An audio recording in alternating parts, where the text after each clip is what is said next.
And in case you're joining us now, welcome aboard. This is Weekend Express and we're counting down to Christmas. We've got 2 days to go.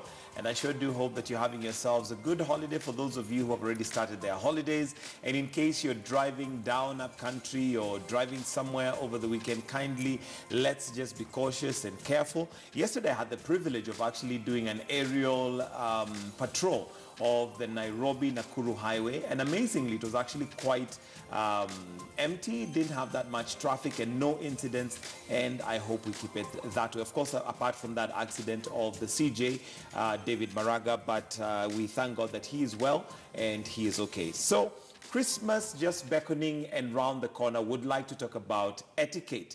And this becomes sometimes a very tricky time because we are entertained, we entertain, we host, we are hosted, we visit, we are invited.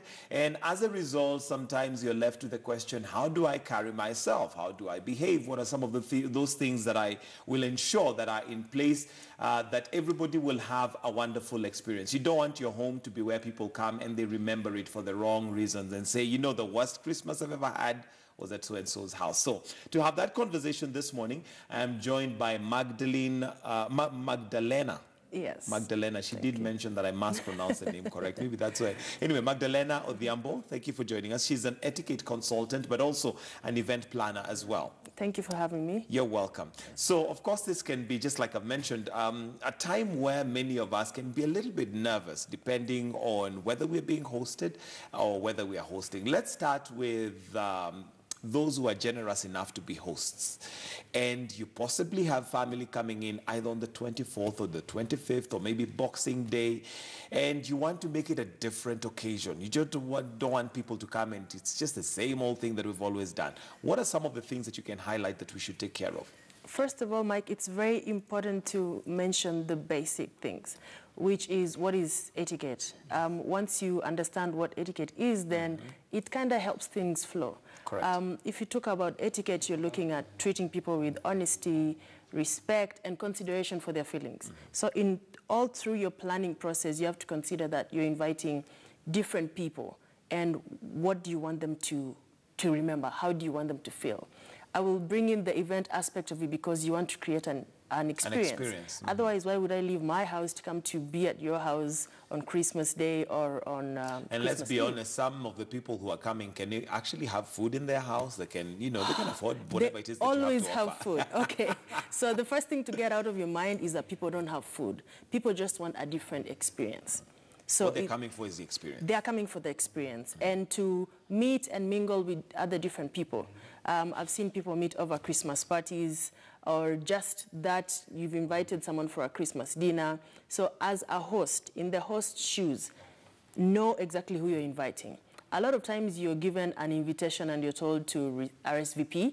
It's very important to RSVP because from a planning perspective, you're expecting 20 people. You plan for maybe 25. And when you say RSVP, you mean communicate. Whether you're coming or you're not. Just let the host know that, hey, I am coming, or, sorry, give you apologies. It's actually very important for you to communicate. Because if you say you're not coming, like how we do it in the village, we don't say we are coming, or we say we're coming, but we don't say how many people. I know, right? You then expect you show maybe a family of 5 and they come with a bus. Exactly. And you are only prepared for, say, 20 people. So that throws the host off guard completely. So it's important to just communicate and say, I'll be there, I'm not coming, I'll be late, so that someone is able to prepare. And as a host, I know we like to go overboard and just splash it all out there. It's important when you understand the kind of people that you've invited, because it helps you to gauge what kind of food you prepare, what kind of setup do they like. Also, just look at the different age groups. Find out who's coming with children, how many children will be there, so that you make provision for them. Especially now that we have teenagers, that's like a whole different conversation altogether. But it's important to understand the age group. What are the likes of the people that you're inviting? What kind of foods do they like? Are there people with allergies or special dietary requirements? Okay, but now, this sounds very good and official. But now, the truth of the matter is, especially this time over Christmas, it sounds almost like a state dinner, you know, where you're inviting and you have an invite cards. But honestly speaking, over Christmas normally is that, hey, where is the party happening?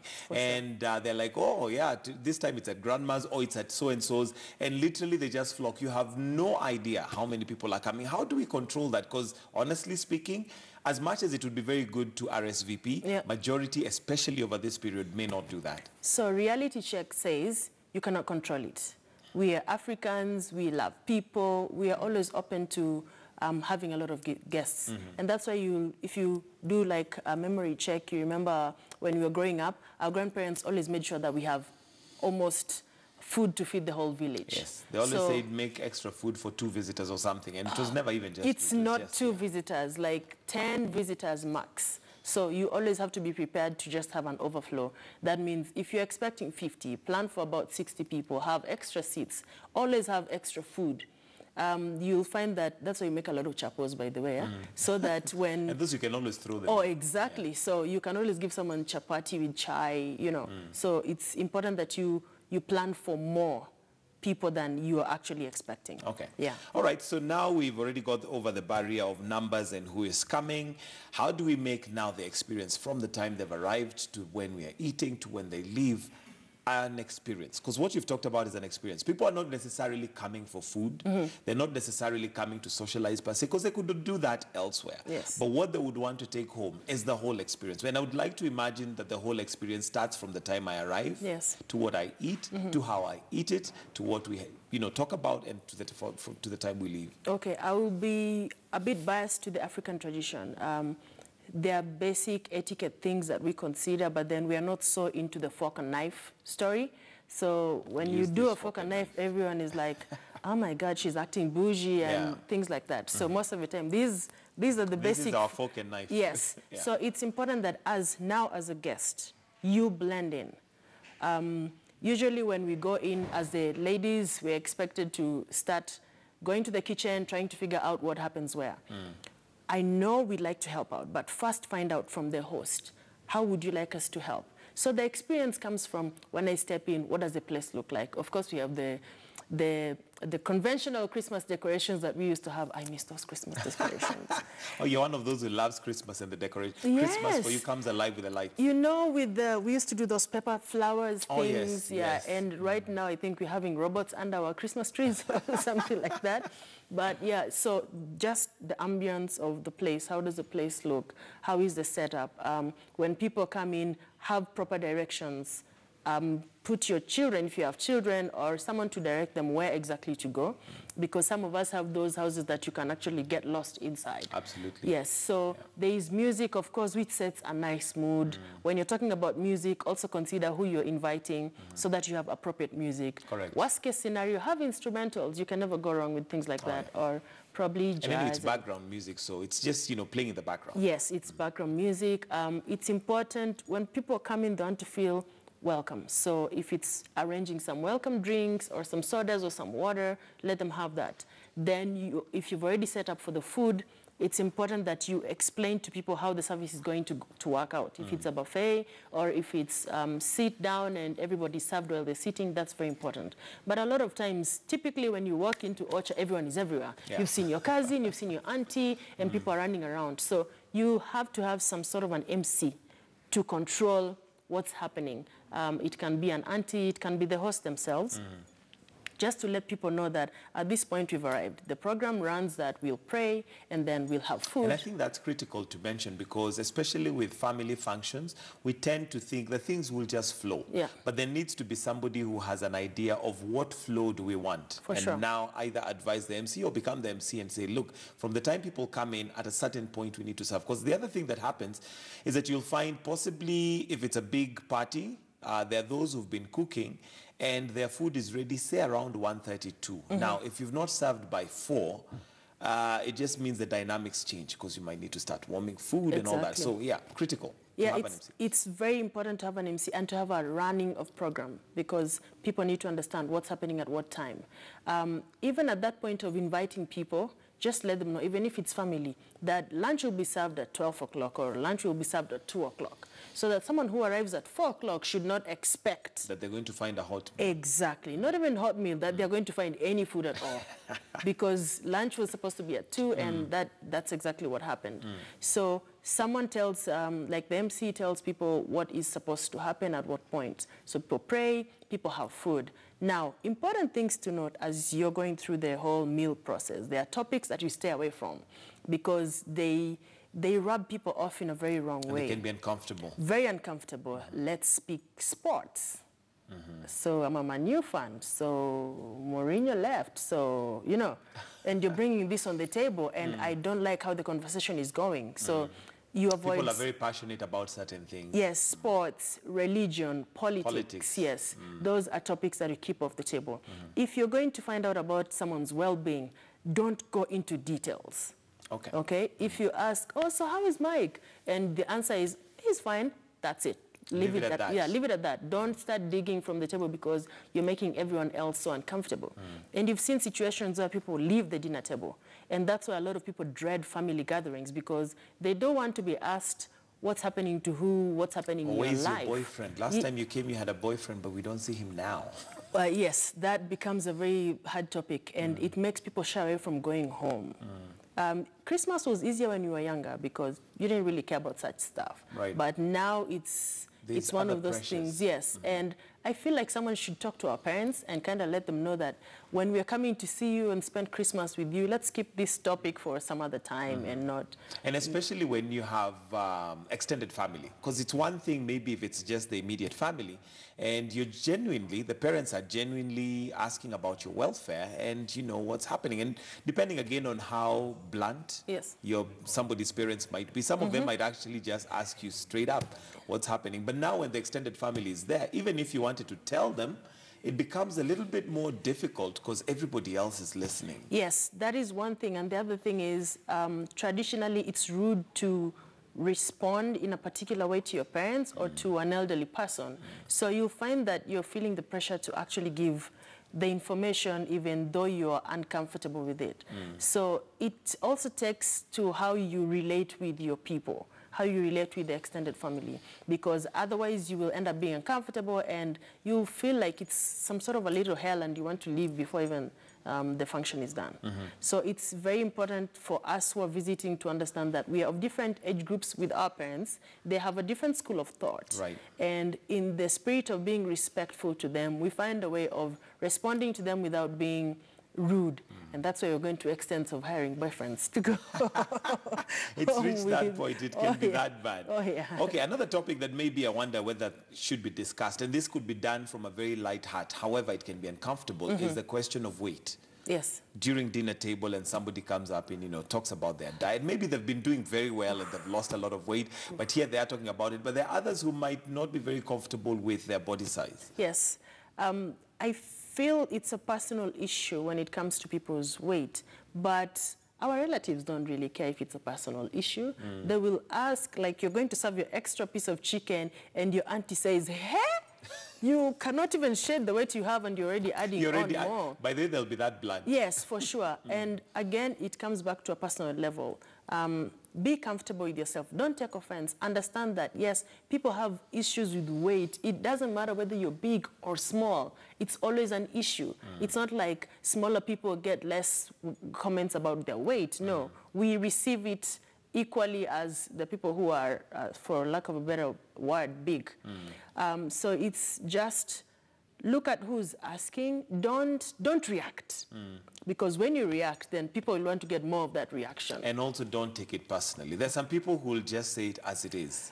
Okay. Because I've had aunties who will just come and say, hey, and you're fat. And of course that, I mean, they don't even sugarcoat it or anything. So rule number one when you're going to the village or you're visiting people, do not take anything personally. It's not about you.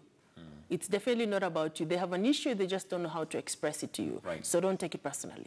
Yeah, because when you start taking things personally, first it will be your weight, then the next thing it will be your hair, then... It'll be your personal life, yes, your children, or why you don't have children. I mean, the list is endless. Yes, that's for sure. All right, so now we've had people come in. You have a master of ceremony, and he's basically run us through the events. Any other thing we should be cautious about, and especially one, this is now on a personal level. I get uncomfortable when we're taking too long on certain things. How do we ensure that things are flowing? And if we're supposed to have lunch at 2, at 4, people are still running around and nobody's informing us. How do we handle that now from the being hosts perspective? Okay, being a host, you have a lot of control on what happens at what time. So if you figure out that things are taking longer than they should, you're the master planner. You have the master Blueprint. plan, yes, exactly, of what is supposed to happen at what point. You can actually take over the ceremony and say, okay, guys, I appreciate that we're having this at this particular time, but we are delaying on this other issue, so could we move on to the next thing? I've had situations where an auntie actually just comes up and says, okay, food is getting cold, we are taking too long on this, can we get our food? And then we go to this. So it's important to be very flexible also as the host, because things might not happen at the time that you want. You expected people to be there by 1:30, you serve lunch at 2 o'clock. Then it's 2 o'clock and there's no one there. So you have to adjust, but then that will mean you have to either chop out some things from your program or just squeeze everything to make sure that it happens all together. For instance, if it's a formal kind of a lunch and there's going to be speeches and whatnot, make it in a way that people are serving. Once they're eating, then the speeches are going on. Other than let's let people eat and focus on their food, and then we go ahead and do the whole presentation. All right, then comes another thing that can be uncomfortable, and this is, let's take a scenario where this girl X has been going out with boy A, and now Christmas has come, and boy A is really proud of his, catch this year, and wants her to come home to meet the family, basically just to come and enjoy their time. Now, it can be unnerving for her because, one, this is a new family. Two, she feels like she's on display. Literally, everybody's like, let's see who she is. Now, how does she, first of all, dress? I'm sure there's some things that would be standard in terms of dressing, just to make sure that she's comfortable. And secondly, her behavior when she gets there. Okay, so I will make these both ways, either for the gentleman or for the lady. It's important that you give your partner a background of your family so that they understand that Auntie Grace is vocal, mom is polite, dad gets like this, so that when I see your dad frowning, I know it's not about me. I'm not concerned, okay? Then from either side, be comfortable in your skin, dress appropriately. What do I mean dress appropriately? Anytime you have dressed up, make a point to look at yourself on the mirror. And if your first instinct is this is off, take it off. Take it off. It's already an indicator. Yes. We know a lot of elderly people are conservative. So if you're going to show something, don't show too much. I will give an example of how I'm dressed today. Correct. I'm wearing a long skirt because my top is showing a bit of my upper side. So I don't show too much skin, because if you're wearing something short, and you end up wearing heels, then it looks like you're showing too much. Too much. Yeah? So it's important for you to dress very comfortably. For the gentleman, if you're wearing a buttoned shirt, button it up completely. Well, not unless you're wearing a tie, but at least to a level that it doesn't show your chest hairs. You're not trying to look all, yes, sexy. you're not tuning the mother-in-law or anything. You're not trying to attract anyone else. You're just being presentable. Be a cushion for your partner. If it's the gentleman, stand up for her. That if you feel people are being too intrusive into her space, then protect her from it. The same way to the lady, okay? So you're able to protect them from feeling too estranged. Don't go to your family and disappear with your cousin. If you brought someone along, your significant other along, make a point to almost always be with them. Unless, of course, they've already socialized and they already know your cousins and they're comfortable. Yes, they are comfortable. At least we always know that one sister or one cousin that we are comfortable with, and you want to hang around them a lot, which is allowed. But just don't be with one person. Try and mingle with the others, get to understand them. Sometimes this Auntie Grace who's vocal might actually really like you. Right. And what I do, whether it's events or whether it's visiting in-laws, it's find that one person that you gel with and then kind of always be with them. And that person it's always a person who has an influence in the family. So if it's mom-in-law and you're besties with mom-in-law, my friend, you'll stay in the kitchen the whole time. And that saves you from mingling with other people, which is a good thing. If it's your father-in-law, he'll want you to sit and read the newspaper with him the whole time. Discuss politics. And discuss politics and whatever it is. Yes, and whatever it is that will actually make him happy. So be comfortable, enjoy your experience. Because it's something that you'll talk about for the rest of your life. The first time I went to their place, this is how I was treated. And even on the other side, remember that your son, your daughter is bringing someone who's not used to you. It's a different space. Be welcoming, be warm. Okay. Now, that being said, we also now have the question of how far is too far in terms of indulgence, because you might go for a party where, yeah, fine, you know, the relatives and the in-laws have taken you in, they are warm, the drinks are flowing, but maybe you're actually on a, you know, magnifying glass. They're trying to see, let's see how far this guy goes or this girl. You know, pre-gaming doesn't apply only to alcohol. It also applies to food. To food as well. Yes. So a lot of times you're told, my friend, eat from your house first. Then when you go there, it's more of a formality, just eat. Personally, I'm a foodie. I eat. I completely...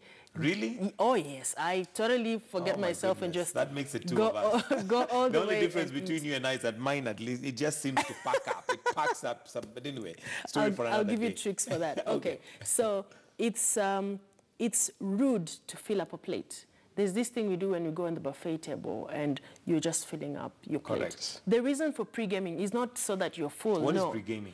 Pre-gaming is pre-eating. Like you eat something small so that when you're actually, it's time for food, you don't overeat. You're not starving. You've realized that when you're eating and you're very hungry, then you tend to overdo it. You're overdoing it because you're not really going to finish it, but there's that greed, there's that you want to have. It's like your everything. mind almost feels like I need so much to feel this hunger that I have. You end up now overpiling on your mind is actually more hungry than you really are. Right. Yeah. So just put enough. And in buffet service, there's an option of going back.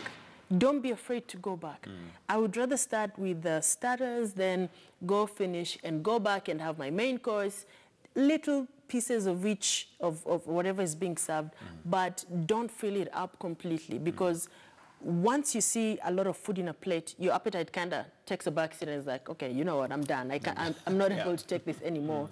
So just take small portions. Feel free, again, to go for multiple servings. That's why I'm like, I eat a lot. I will take several servings. I will literally be eating from 7 a.m. till 4 p.m. when we leave because I came in, I had a small drink, then I went, took some salad, then I went, took some kuku, then, you know, just eat in portions. Take small portions that you're able to finish because of wastage also. But if you're able to finish a whole bowl of it and that's what you're happy with, proceed. Okay? Don't be shy about who will think what. A lot of times it's what it is that we feel someone will think, but they're not even noticing that you filled up your plate. They're not even bothered with you at all. Yeah. Okay, so you say pre-gaming applies to both food and to drinks as well? Yes. Okay. So is there pre-gaming for drinking? There is pre-gaming for drinking, but that applies in a different situation. Like probably you're going out, you're not sure where you're going to land, then you find that people gather at a particular point and start taking some alcoholic drinks, so that by the time you're getting there, because if you're going to, say, going to a club at 11 o'clock, the people who've been there since 7 o'clock. Right. And they feel like they now own the space. So you just want to be slightly at the same level where they are. So even if you come in at 10 p.m. Yes, but when it comes to alcohol, a lot of family functions now offer alcohol. Know your limits. And always remember that you want to give a good impression of yourself. Correct. At every moment in your life, you are your best brand ambassador. And you never know who's present in that party. They might know you, but you never know who's there. Yes, you never know who's there. You never know who's watching. So first of all, do your own self-check. That means remember that you're your best brand ambassador. So even if you're going to take alcohol, don't take it to the extent that now you'll be abusing people or you'll be fighting with people. Or you black out. And most of the times, this is what I do. I have people to keep me in check. So if we have my cousins and whatnot, I'm like, guys, you know, when I get to my third bottle, I am over the top. Yeah. So please make sure that when I get to my third bottle, you're with me so that I don't go overboard. Or always have people in check to just make sure you're within a certain limit. All right, Magdalena, now we'll need to wind up in just a short while, but maybe just to give, I know, what is it that we may have left out? Because I've been asking all these questions, but maybe there's certain things that we may have left out that we can look forward to and say, these are things that we need to pay attention to. Okay, so part of the things that I did before this show was just to ask a couple of friends, what would you like to be mentioned? And some of the things that came up were gifting. as Africans, we like to give gifts, but there are people who don't appreciate gifts. Wow. They don't appreciate, like that. Yes, because you might bring a gift in goodwill, but someone feels like, oh, you think I cannot afford this? So if you're going to gift, don't go over the top, because someone doesn't know how to reciprocate that. Okay. And if you're gifting someone, you have to have a relationship with them for you to understand exactly what sort of gift to get them. Exactly. That's very important.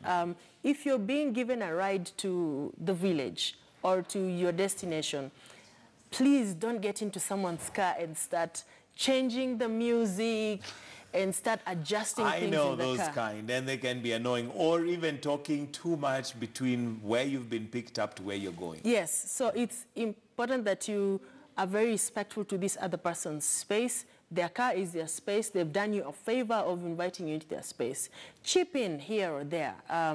If it's fuel, you might not give the 6,000 shillings, but just give 1,000, give something small towards the journey, buy some water, offer something. If you guys stop, offer to buy some water or just... crisps, whatever. Yes, things that you just can eat along. Be very accommodating so that this person also enjoys the trip. I find long distance trips very intimate. So if I'm going to invite you to go with me to a trip or give you a ride, then I have to be very comfortable with you, okay? Avoid buying and crowding their space, because you're the kind of people who are like, oh, no, stop. Let's buy maize. No, let's buy eggs. Let's buy potatoes. Yes, you're being given a lift. Yes, you're being given a lift. So be respectful of the other person. Be very considerate of their feelings. Something else, when you're going to the village, please plan ahead so that we don't have issues of, I am stuck at the village, I don't have transport. It's important for you to plan for your holidays. And if it's too much, there's no one who's forcing you. You don't actually have to go. Just explain that at the moment it's not convenient for you and you cannot make it there, other than going and inconveniencing a lot of other people, a lot of other people in that process. Okay. Also, when it comes to weight issues and people's personal spaces, be respectful of personal spaces, be respectful of what people want to know and what they don't want other people to know. So always remember to treat every person with respect. Honesty and consideration for their feelings. Magdalena Odhiambo, thank you very much. We'll have to wind it up right there. Thank you so much. That was a lot of information, and hopefully that will help us enjoy our Christmas, because at the end of the day, whether you're hosting or you're being hosted, the whole point, like you mentioned at the beginning, is the experience. When the experience is good, we enjoy it. Yes, regardless of whether the food was 5-star or it was just, very basic, the experience is what we enjoy. Yeah, for sure. Mike, to make it better, I will do a short clip on my YouTube channel, Atieno's Canvas, on holiday etiquette, then people can be able to just find it there. That's Atieno's Canvas. Yes. All right, we'll check it out. And thank you very much, Magdalena Odhiambo, who is an etiquette consultant and also an event planner, giving us tips on how to enjoy the experience. And if you're hosting, how to make the hosting a good experience for yourself and for those that you're hosting. It's now 9:02. We're going to take a short break, but do stay